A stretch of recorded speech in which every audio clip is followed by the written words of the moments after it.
SR संभव. काय लिहिलंय? अगरवाल. 5 व्यक्ती एका वाहनात जात आहेत. दुर्घटनेने त्यातल्या 4 व्यक्तींचा मृत्यू होतो. यात मरणाऱ्याचा काय काय दोष आहे? एका वाचणाऱ्याचं काय चांगलं आहे? हे कसं समजायचं? कुठे आहात? अगरवाल, SR अगरवाल, तुमचा प्रश्न आहे? हा सर. यामध्ये काय आहे? या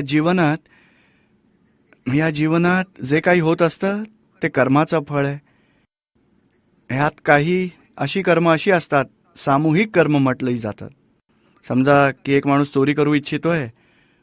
बघा ना, दरोडा घालतात ना, तर दुसरा म्हणेल अरे दरोडा घातलाच पाहिजे. एक म्हणेल सगळं चुकीचं होत आहे, पण नाही गेलो तर मारतील, मला करावंच लागेल. तर 5 माणसं जातात, पण 5चे भाव वेगवेगळे असतात.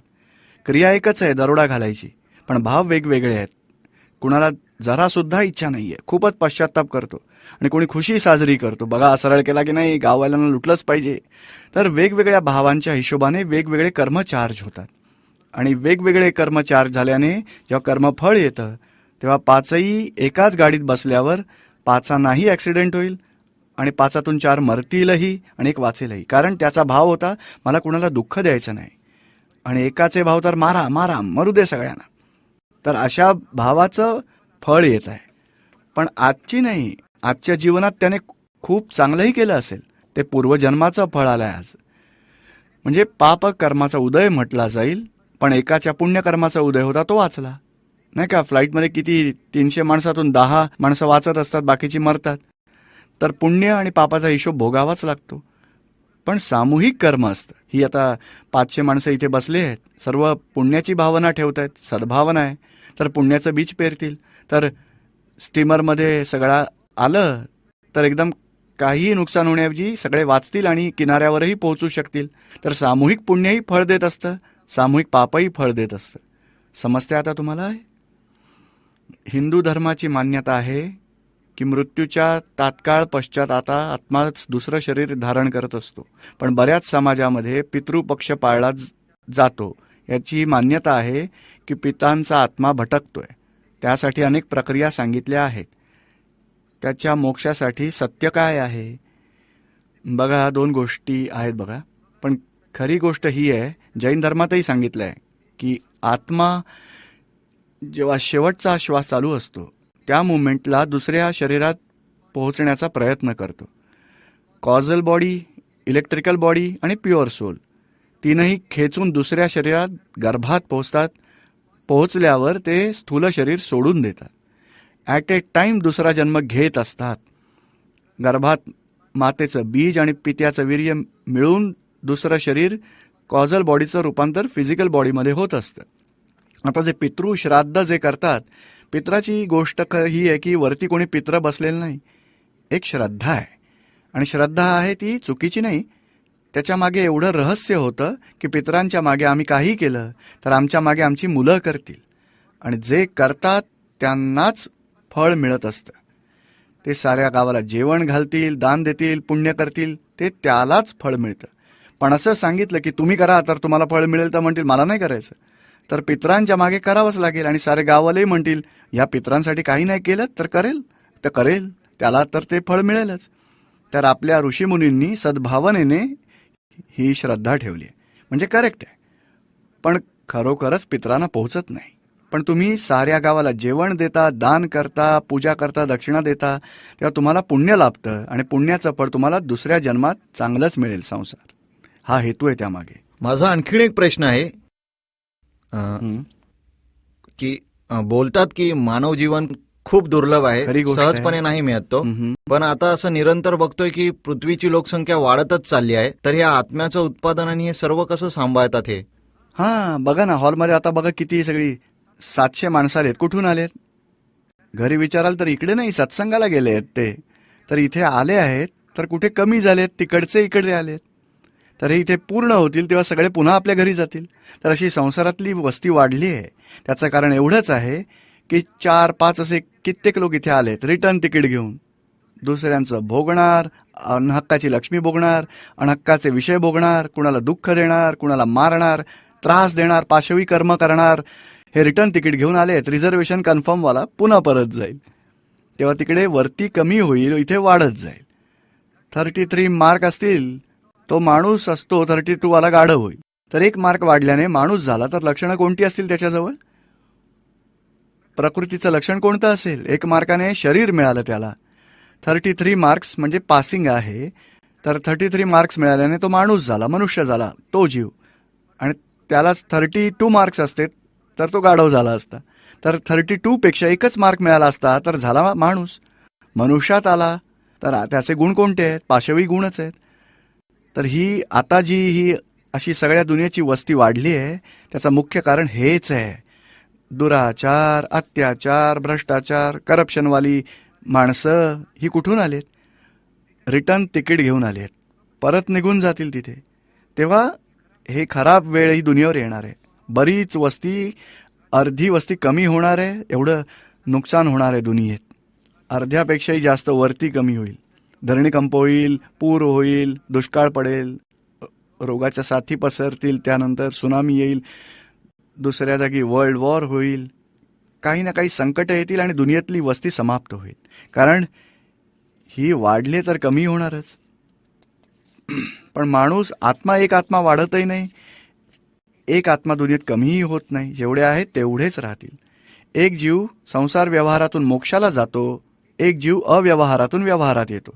अव्यवहार म्हणजे कंप्लीट आवरणवाला आत्मा. जसे अनंत आत्मा जगात आहेत, त्यातले या संसारात पंचेंद्रिय जीव जे दिसतात, एकेंद्रिय ते पंचेंद्रिय, त्यांना जेव्हा आत्मज्ञान होतं, केवल ज्ञान होतं, मोक्षात जातात, तेव्हा एक जीव व्यवहारातून व्यवहारात येतो. व्यवहार कॉन्स्टंट आहे, त्यातला एकही परमाणू जास्त कमी होत नाही, एकही आत्मा कमी जास्त होत नाही. कितीही जळून गेले, मरून गेले, काहीही झालं, पण कमी जास्त होत नाही. ह्या गतीतून दुसऱ्या गतीत, पण 4 गतींमध्ये भटकतात सगळे जीव. फुलेश्वराम, फुलेखराम, भिलाई. आत्म्याचा साक्षात्कार किती दिवसात होऊ शकतो? आत्मसाक्षात्कारी पुरुषाला मोक्षप्राप्ती होते का? हां, कुठे आहे? इथे. हो, आत्मसाक्षात्कारी पुरुष शेवटी मोक्ष प्राप्त करतात म्हटलं जातं. मोक्ष 2 स्टेजमध्ये, एक कारण मोक्ष, एक कार्यमोक्ष. बीजमोक्ष म्हणजे कर्मातून मुक्ती. कर्म चार्जिंग होणं स्टॉप झालं, डिस्चार्ज कर्म बाकी आहेत, पण नवी कर्म चार्ज स्टॉप होत जातील. तर अशा स्थितीला कारण मोक्ष म्हटलं जातं.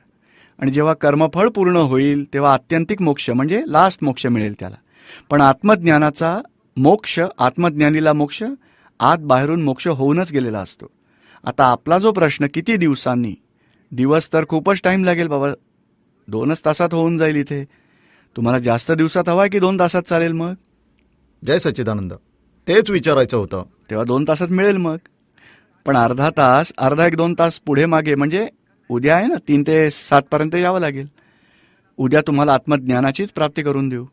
हे काय होतं, ही जी आपली रॉंग बिलीफ आहे ती निघून जाते आणि राईट बिलीफ सेट होत असते. जेव्हा तुम्ही लग्न करता ना, नाही का, लग्न नाही केलं तुम्ही? हो. तेव्हा भटजी महाशय तुम्हाला गोल गोल फिरवतात ना. हो. त्यापूर्वी तर तुम्ही माझी पत्नी आहात, मी पती आहे, बिलीफमध्ये नसता. बरोबर. एखाद दुसऱ्या तासातच तुम्हाला बिलीफ होते, ही माझी वाईफ आहे, मी पती आहे. आणि सारं जीवन तो बिलीफ टिकतो की नाही? एकमेकांसोबत सिन्सिअरली राहता ना? हो हो. तर कशी काय ही बिलीफ तयार होते? पण त्याच रॉंग बिलीफमध्येच दुसरी रॉंग बिलीफ आहे तिकडे. मॅटर्निटी वॉर्डमध्ये मूल झालं तर मी बाप झालोय, तोही बिलीफ पक्की आहे. तर ह्या व्यवहारातली बिलीफ चेंज होतात, त्या रॉंग बिलीफमधून रॉंग बिलीफ वाढतात. इथे ज्ञानविधीमध्ये तुमचे तमाम रॉंग बिलीफ सुटून राईट बिलीफ करून देऊ. म्हणजे तुम्ही खरोखर शुद्धात्मा आहात का? तुम्ही करता नाही, संयोग करता आहात. तर हा ज्ञानविधीही असा विधी आहे की 2च तासात तुमची अज्ञान मान्यता निघून जाते, ज्ञान जागृती सुरू होते. समजताय आता तुम्हाला? बरं. यशवंत वाजपेयी, मला तर गगनमंडळात प्रकाशबिंदू दिसत असतात, तर ही आत्मज्योती आहे का? नाही. पूज्य दीपक भाई, तर गगनमंडळात प्रकाश ज्योती दिसतात मला. जसे सपोज असेल वीज निघून गेली असेल, तर वीज निघून गेली असेल तेव्हा तिथून दीपक प्रकाश दिसतो, तर काय मानवाची आत्मा ज्योत निघून जाते? सांगा पूज्य दीपक भाई. दिसत असते तरी बघणारा कोण? फुल अवेअरनेस मध्ये असेल किंवा नसेल तरीही दिसत असते. बघणारा कोण? मी शुद्धात्मा आहे, तर मग शुद्धात्मा वेगळा झाला, बघणारा सुद्धा वेगळाच आहे. हो. दृश्य आणि द्रष्टा नेहमीच वेगळे असले पाहिजेत. हो. तर आपली दृष्टी द्रष्टामध्ये ठेवली पाहिजे. आपण आपली दृष्टी दृश्यात ठेवतो. बरं. दृश्याकडून कधी साक्षात्कार होऊ शकत नाही, द्रष्टालाच साक्षात्कार होत असतो. तर ही आत्म्याची ज्योत आहे नाही दीपक भाई. नाही नाही, आत्म्याची ज्योत नाही, हा तर पुद्गल प्रकाश आहे. याला चित्त बरं. चमत्कार म्हटलं जातं. हं. आपलं चित्त आहे ना, हो ते हो. अशुद्ध चित्त आहे आणि अशुद्ध चित्त कुठेही एकाग्र केलं तर काही असे चमत्कारासारखे दिसतं. कुठे प्रकाश दिसतो, कुणाला बघा सूर्यासारखा प्रकाश दिसतो, कुणाला अंधारातही असे बिंदू दिसतात प्रकाशाचे. पण ते चित्ताचे चमत्कार आहेत, त्यातून आत्म्याला काही घेण्या देण्यासारखं नाही. आत्मा तर ह्याचा द्रष्टा आहे. तर द्रष्टा हा दृश्य आहे, द्रश्याचा द्रष्टा, त्याला शोधा. बरं. आणि तुमचा दुसरा प्रश्न आहे, परमात्म्याचा साक्षात्कार कसा करावा? हा ज्योतिर्बिंदू आत्मा तोच परमात्मा. हो. एकदा का आत्म्याचा साक्षात्कार झाला तर त्याला परमात्म्याचाच साक्षात्कार म्हटलं जाईल. आणि परमात्म्याचा साक्षात्कार तुमचा बाकी असेल तर तुम्हाला आत्म्याचा साक्षात्कारही झालेला नसेल समजायचं. होय.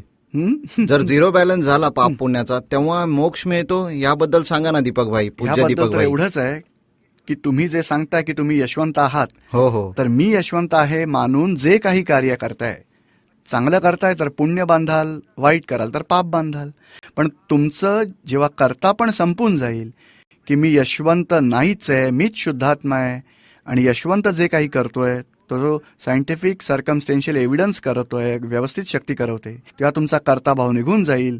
तेव्हा यशवंत वाईट करो वा चांगलं करो तरी तुमचं पाप पुण्य बांधलं जाणार नाही. तर मग करता पण तुम्ही- नाही राहिलं तर कर्मचार्ज नाही होणार ना पूज्य पण दीपक भाई. कर्तापणात न राहून कर्मचार्ज होऊ शकणार नाही. बरं. पण कर्तापणामध्ये कसे नाही राहणार? निमित्त मात्र आहे दीपक भाई. तर कर्ता कोण आहे? करता तर भगवान स्वतःच आहे ना, भगवान स्वतः आहेत परमात्मा. ना. तर भगवान कुठे राहतात?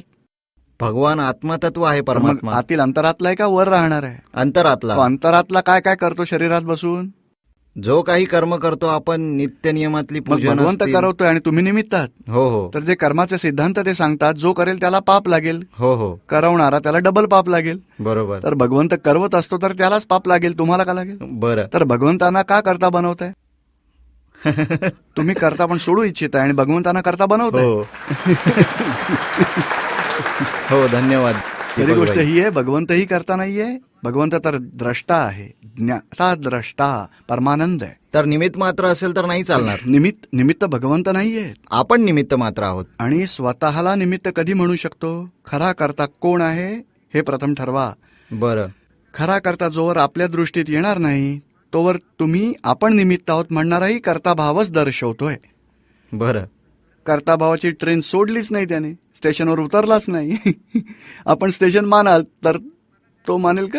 हो. जय सच्चिदानंद. म्हणजेच खरा करता तोच आहे, सायंटिफिक सर्कमस्टेन्शियल एव्हिडन्स. उद्या ज्ञानात तेच तुम्हाला ज्ञान देणार आहोत. खरा करता कोण आहे आणि मी स्वतः कोण आहे. नंतर तुम्ही निमित्त, आणि तुम्हीही निमित्त होत नाही, यशवंत निमित्त होईल. तुम्ही तर शुद्धात्मा संपूर्ण अकर्ता होईल. अनिल शर्मा. मनुष्याची कर्म त्याच्या वश अथवा नियंत्रणात असतात. कुठे आहेत अनिलजी? मनुष्याचे कारण कर्म त्याच्या वशमध्ये आहेत, नियंत्रणात आहेत. कर्मफळ त्याच्या वशमध्ये नाही, नियंत्रणात नाही. स्वतः भगवान महावीरांची वा कृष्ण भगवंतांची कर्मफळं त्यांच्या वशमध्ये नव्हती. कर्मबीज त्यांच्या वशमध्ये होती. पण भगवंत कुणाला म्हटलं गेलंय? ज्यांची कर्मबीज समाप्त झाली आहेत त्यांना भगवंत पद मिळत जातं. तर तुमची कर्मबीज समाप्त करायची वा कर्मबीज चेंज करायचं हे तुमच्याच हातात आहे. पण कशी कराल? तर इथे ज्ञानानंतर कर्मबीज समाप्त होऊ शकेल तुमचं. बाकी कर्मफळ तर भोगावीच लागतील. हां, कर्मफळ कशी भोगावीत? म्हणजे नवी कर्म बांधली जाणार नाही, समभाव राहील आणि कर्म हळूहळू पूर्ण होत जातील. त्याची चावी तुम्हाला मिळत जाईल. समजलं का तुम्हाला? तर मनुष्य, जय सच्चिदानंद, मनुष्य जो कर्म करत असतो. माझा पुढचा प्रश्न आहे की प्रारब्ध आणि भाग्याची वास्तविकता काय आहे? प्रारब्ध आणि भाग्याची वास्तविकता एवढीच आहे की कर्म फळ त्याचंच नाव प्रारब्ध आहे, त्यालाच भाग्य म्हटलं जातं. तर मनुष्य प्रारब्धात काहीही चेंज करू शकत नाही, पण पुरुषार्थ मनुष्याचा असतो. आणि पुरुषार्थ जो म्हटलाय, क्रिया मात्र प्रारब्ध आहे, भाव तोच पुरुषार्थ आहे. कुणाला दुःख न देणं तो भाव पुरुषार्थ आहे. दुःख झालंच जर कुणाला तर ते प्रारब्ध आहे. त्या भावात तुम्ही पुरुषार्थ करू शकता. माझा वास्तविक विचारण्याचा हाही उद्दिष्ट आहे की त्याने जेवढे कर्म केले आहेत त्यातले किती त्याच्या पुरुषार्थाच्या अंतर्गत त्यावर त्याचं नियंत्रण राहिलंय, तर तो जे कर्म करतोय काय त्याला तेवढे करण्याचे प्रारब्धात आहेत, त्याच्या भाग्यात आहे की त्याला कर्म करायचे आहेत, की तो स्वतःहून आपणाहून जे काही आत्म्याचे चित्ताने मनाने की भाग्याने जो करतोय तर त्यामध्ये आपलं किती त्यावर नियंत्रण असतं, तेव्हा तर त्याचे कर्म मानले जातील. ह्यात काय होतं की आपण ह्या जीवनात जन्मापासून मृत्यूपर्यंत प्रारब्ध फळ भोगत असतो. बरोबर. आता त्यात काय होतं, आपल्याजवळ जेवढंही ज्ञान आहे, हो, जेवढी समज आहे, जेवढं व्यावहारिक ज्ञान आहे, बरोबर, तेवढा तुमचा पुरुषार्थ आहे. त्यामधूनच तुम्ही पुरुषार्थ करू शकता. असं समजा आपण 10,000 कोणाकडून घेतले, बरं, तर तुमचा जर असा समज असेल, अरे तो तर करोडपती, त्याला 10,000 नाही दिले तर काय फरक पडतो, तर तुम्हाला जे ज्ञान आहे ना तिथेच तुमचा पुरुषार्थ आहे.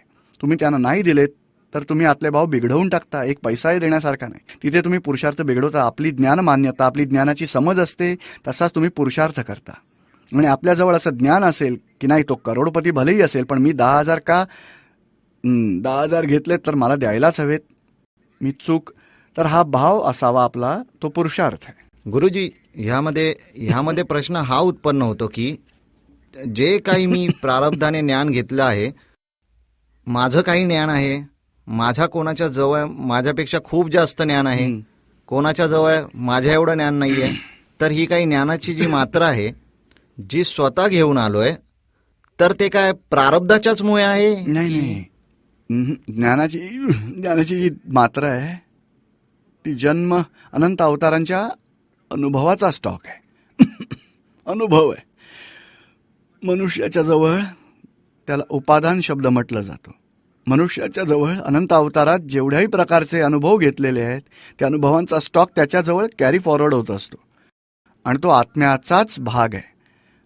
आत्म्यात त्या अनुभवाचे अंश त्याच्या जवळच्या स्टॉकमध्ये, आणि त्या अनुभवातूनच जेव्हा प्रॉब्लेम्स येतात तेव्हा त्याला उपाय सुचत असतात. सल्ला जो म्हणतो ना, एकदम असे विचार सुचतात त्याला, एकदम प्रकाश पडतो की असं नाही केलं पाहिजे, तसंच केलं पाहिजे. ते सुचणं ते अनुभवाच्या स्टॉकमधून येतं, आणि ते सुचणं आणि अनुभवाचा स्टॉक त्याला उपादान म्हटलं जातं. आणि ते प्रारब्ध नाही, त्या मनुष्याचा अनुभव कित्येक अवतारातून घेऊन आलाय, तो त्याच्याजवळ स्टॉकमध्ये आहे. आणि ती ज्ञानाची दशा आहे. जसा एक मुलगा आहे, तो 1st स्टँडर्डमध्ये आहे, तिथून 9th स्टँडर्डमध्ये आला, तर 9th स्टँडर्डचा अनुभव त्याच्याजवळ स्टॉकमध्ये आहे. आता तो तर 10व्या स्टँडर्डमध्ये जाईल, 8व्या स्टँडर्डमध्ये नाही जाणार. तर हा 10वा स्टँडर्ड कोण ठरवतं, तर ज्याने 9 स्टँडर्ड त्याने पास केले, त्या कारणानेच तो 10व्या स्टँडर्डमध्ये गेलेला आहे. अशा अनंत अवतारातून आपण संसाराचं संस्मरण मार्गावर चालत असतो. कोणी 10 मैलावर आहे, कोणी 25 मैलावर, 100 मैलावरही असेल समजा, तर तुम्ही कोणत्या मैलावर आहात ते तुमच्या समजुतीचा स्टॉक तुम्हाला सांगतो. की कोणी जर स्थूल चोऱ्या केल्या, कुणाला मारत असेल, तो खालची अंडर डेव्हलपमेंटमध्ये आहे. स्थूल भांडण करतो ना, तो कुणाला मारून टाकतो, कुणाकडे चोरी करतो. जो स्थूल चोऱ्या करतो तो अंडर डेव्हलप्ड आहे. जो स्थूलमधल्या चोऱ्या बंद करून टाकतो, कुणाला मारत नाही, पण मनात चोरीची भावना आहे, तो थोडा हायर डेव्हलपमेंटमध्ये आहे. कुणाला दुःख देत नाही तर आणखी हायर डेव्हलपमेंटमध्ये आहे. आणि कोणत्या मैलावर उभं राहायचं ती तुमची डेव्हलपमेंट आहे. कोणत्या मैलावर उभं राहायचं ती तुमची डेव्हलपमेंट आहे. आणि ते प्रारब्धात नाही आहे, तो स्वतंत्र विभाग आहे. आणि तो कसा होतो, समजा की तुम्ही काही भांडण केलं कुणाशीही, नंतर तुमच्या अनुभवास आलं की नाही, कुणाला दुःख देऊन, शिवीगाळ करून दुःख देणं खूपच चुकीचं आहे, भांडण केलं खूप चुकीचं आहे, असं नको करायला. तो अनुभव तिथे स्टॉकमध्ये असतो. किंवा कोणी संताकडून तुम्ही ऐकलं की बाबा तुम्ही भांडलात का बायको बरोबर, अशा सज्जन माणसाने असं नाही केलं पाहिजे. तर हे संत आपल्याला ज्ञान देतात, ते ज्ञान तुम्ही घ्याल तर तो तुमचा पुरुषार्थ आहे. कधी कधी गुरुजी असंही आपण आत्ताच सांगितलं की कधी कधी असा अनुभव येतो की बघण्यातही येत असतं की कोणी माणूस ज्याचा विषय कोणी सांगितलेलं असतं की कोणी सज्जन आहे, कोणी ज्ञानी आहे वा थोडासा तो आहे, त्याच्याकडे बस समजूतदारपणा आहे. समजूतदार असूनही सुद्धा कधी कधी त्याच्याकडून अशा चुका होत जातात की बाकीचे लोक कधी कधी ऐकतात तर ते म्हणतात की यार मला तर विश्वास वाटत नाही याच्याकडून असं झालंय किंवा त्याने असं केलंय असेल. कारण किती वेळा असं तऱ्हेने अनुभव आलाय की त्या व्यक्तीकडून ते अनुभव होऊन जातात. त्याबद्दल कोणी माणसांनी कोणाला सांगितलं तरी म्हणणार की मला माहित हा, नाहीये बरोबर आहे आणि तुमचं मला म्हणणं. कळत नाहीये मला काय. तर ते का होत असतं? त्याचं तर तसं त्याला- अकस्मात होतं का की त्याच्याकडून? त्यानेच हे समजणं जरुरीच आहे. या जीवनात 2 पार्ट्स आहेत. एक कर्म फळ आहे, त्याला डिस्चार्ज कर्म म्हटलं जातं, आणि दुसरं कर्म बीज आहे, त्याला चार्ज म्हटलं जातं. डिस्चार्ज कर्म आपल्या हातात नाहीये. ते सर्व लोक बघू शकतात. तो पार्ट प्रारब्ध आहे, डिस्चार्ज आहे, कर्मफळ आहे, तो संयोगाधीन आहे. तो मनुष्य मानतो की मीच केलं, ती त्याची भ्रांती असते. आणि तो जो आतून पश्चाताप करतो तो त्याचा पुरुषार्थ आहे. आणि नेक्स्ट लाईफमध्ये ती बीजं तिथे आहेत. मागील आयुष्यात जी बीजं पेरली त्याचं फळ या आयुष्यात येत असतं. ह्या लाईफमध्ये जी बीजं पेराल त्याची फळं नेक्स्ट लाईफमध्ये येतील. म्हणजे दुर्योधनाने हेच सांगितलं होतं ना की जानामी धर्मम नचमे प्रवृत्ती, जानामी अधर्मम नचमे निवृत्ती. मी जाणतोय हे चुकीचं होत आहे तरी मी थांबवू शकत नाही, कारण डिस्चार्ज आमचे मन, वाणी आणि देह 3 बॅटऱ्या डिस्चार्ज होत आहेत. आणि आतमध्येच मी काय नाव आहे, मी अनिल कुमार आहे, मी करता आहे, त्या भावनेने मन वचन काय आहे, ह्या 3 बॅटऱ्या चार्ज करतायत. तो चार्ज आपल्या हातात आहे. शुभ करणं, अशुभ करणं वा न करणं ते तुमच्या हातात आहे. जेवढं तुमच्याजवळ ज्ञान आहे त्या लेवलने तुम्ही चार्ज करू शकाल. तुम्हाला आत्मज्ञान मिळत जाईल तसं तुमचं चार्जिंग स्टॉपही होऊ शकेल. पण discharge you cannot control, you cannot stop. समजतंय आता तुम्हाला हे? हो. चूक केल्यानंतरही आम्ही काय प्रतिक्रमण केल्याने चुकीचं जे जे जे काही फळ आहे काय ते निष्क्रिय होऊ शकतं? बघा, सिंगल एक्झाम्पल देतो. आपल्या मुलांवर क्रोध केला तर क्रोधाचं फळ तुमची वाईफ म्हणेल, का रागवताय तुम्ही, असेच आहात तसेच आहात, ऐकवेल हे तुम्हाला. तर स्थूल कर्माचं फळ स्थूलच येणार. आता प्रतिक्रमण केल्याने काय होतं की क्रोधाच्या वेळी आतून नवी बीजे उगवत होती, ती नष्ट केली, ती हलवून जाळून टाकली तर नवीन उगवणारच नाहीत आता. म्हणजे प्रतिक्रमणाने आतूनच कर्मबीज जाळून टाकायची. कर्मफळाचे परिणाम तर इथेच भोगावे लागतील. कर्मफळाच्या वेळेला नवी बीजं पडली, जसा तुम्ही आंबा खाल्लात तर त्याची कोय पडली असेल, तिला आपण जाळून टाकलं, आता उगवण्याच्या लायकीची नाही राहिली. समजलं आता? हो. हं? जय सच्चिदानंद. सच्चिदानंद.